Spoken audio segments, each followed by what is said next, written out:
Hello and welcome to FPL Mate, your best mate for fantasy Premier League content for the 2022-23 season. My name is Dan and today we are going through some of those players that when I looked on the FPL website I thought, oh my word, FPL have clearly done something wrong because these players are priced way too low, and because they're priced so low, you're definitely going to want to have a couple of these players in your fantasy team to help cut budget out, you know, cut some corners, stuff like that, so you can afford to put a lot of money in the rest of your team basically. So guys, we're going to go through 8 players I think are such good value, insane bargains that you don't want to miss. Let's go through with them, 8 till the #1 top bargain.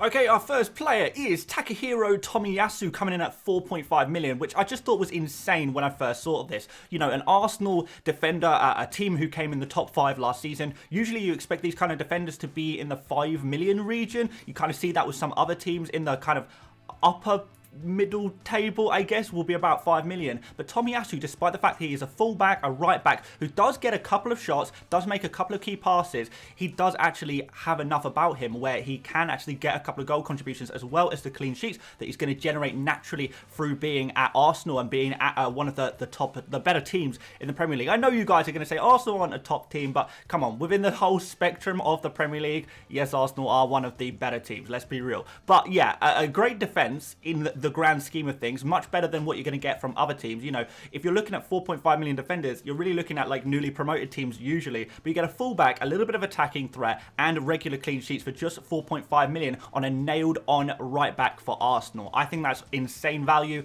but it's not the best value in this list.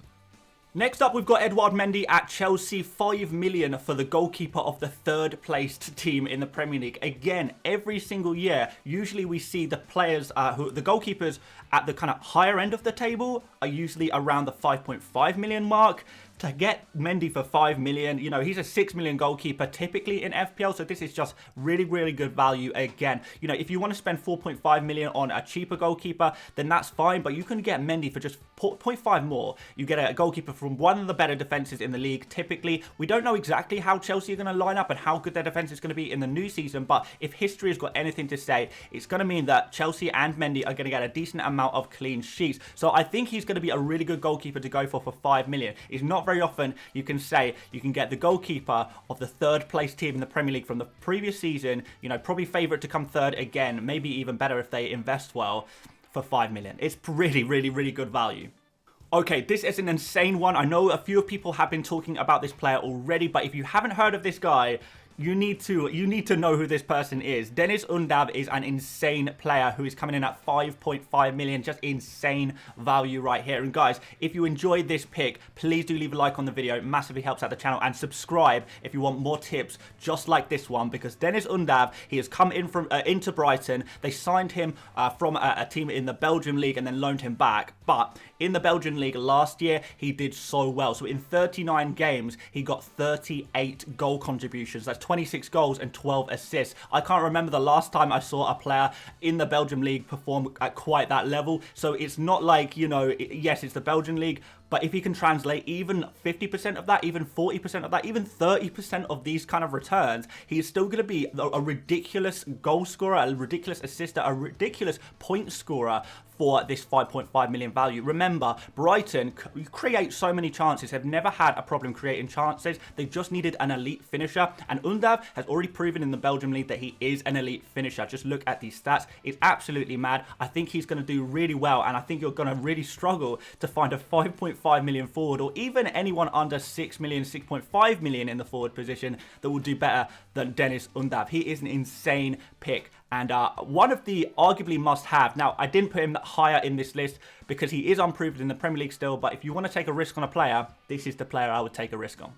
Okay, our next pick is Pedro Neto at Wolves, a player that a few people I think have forgotten about because a couple of seasons everyone was raving about him. Everyone thought, oh my word, this player is actually amazing. He is so good. Unfortunately, he did get an injury which limited his play time last season, but now he's back. He came back sort of at the end of last season, got a good amount of sub appearances, a few starts as well, trying to get him back into the flow of things. But now he is back. I'm hoping that he can reproduce the levels that he did a couple of seasons ago, and if he does, for 5.5 6.5 million, again, you're not going to do better for this value, for this price. I know his scores, his stats are not very good from last season, but this is why you got to kind of tune into content like this and watch FPL content, because you get the information that actually, even though he didn't score very well last season, there were specific reasons because of that. So he is going to be first choice. These fixtures are amazing for Wolves, particularly if you're looking for attackers.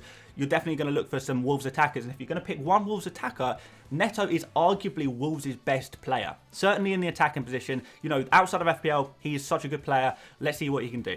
Martinelli comes in at 6 million. I could not believe this when I saw this at a starting left winger for Arsenal. Again, maybe there's an Arsenal theme here where Arsenal players have been kind of underpriced a little bit. I think the same could be said for Manchester United, but I think we can go into this season with a little bit more confidence in Arsenal than we do in Manchester United. Martinelli, obviously, in the second half of the season became that starting, pretty much nailed on left winger for Arsenal. I know he didn't play every single game in the second half of the season, but I think in the entire second half of the season, I think he only didn't start 2 games. So, you know, that's pretty nailed on. That is pretty good. He also obviously, you know, took and scored a penalty in the last game of the season as well, which is pretty interesting stuff. The fixtures are absolutely amazing. His goals and assists, not bad at all. His shots per game, stuff like that, is all pretty good actually for a 6 million player. If Arsenal don't sign another winger, and it looks like Martinelli is going to remain as the left winger, particularly with Jesus coming into the club, I think it's going to make Martinelli even better, up his game. 6 million, you can't go wrong. Luis Diaz comes in at 8 million, everyone. Wow, absolutely insane. I can't really believe it, to be honest. You know, he is going to be the replacement Mane. Can you imagine Mane coming in at 8 million? Luis Diaz is going to try and find that kind of level. He has the ability. He is just so good. I don't think he looks out of place in that Liverpool attack at all. So I think he is going to do really well. Unlike Nunez, he's already had a little bit of experience for Liverpool already. So he is going to be coming in and starting straight away. Should do really, really, really well. Out of all of the 8 million midfielders, I know you guys probably looked at Saka, Foden, Mahrez maybe, Kulusevski, Bowen, who's 8.5, Mason Mount. These 8 million midfielders-ish, Luis Diaz is 100% the best one out of the lot. It's absolutely insane. And you're going to basically have a straight choice. Who are you going to go for as your third Liverpool player? Are you going to go for Diaz or Robertson?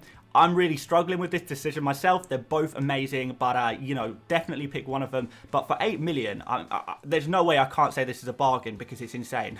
Ivan Perisic, when I first saw this, I actually could not believe it. I had to double check, triple check, go and check everywhere to make sure this was correct.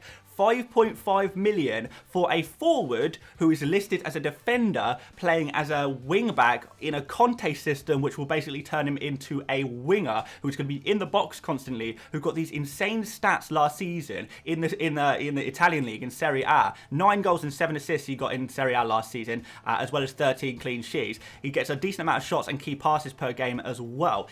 It's actually quite mad. In fact, if you take these numbers and you translate them to FPL points, he would have been around the same scoring as Trent Alexander-Arnold when you adjust for bonus points as well. These scores, if he can reproduce his Serie A levels into the Premier League, he's going to be literally one of the highest scoring players in the Premier League. And you can get him for, wait, what's that? 5.5 million. I can't believe it. I am definitely going to be having Perisic in my team. What insane value for a player who is going to do so well.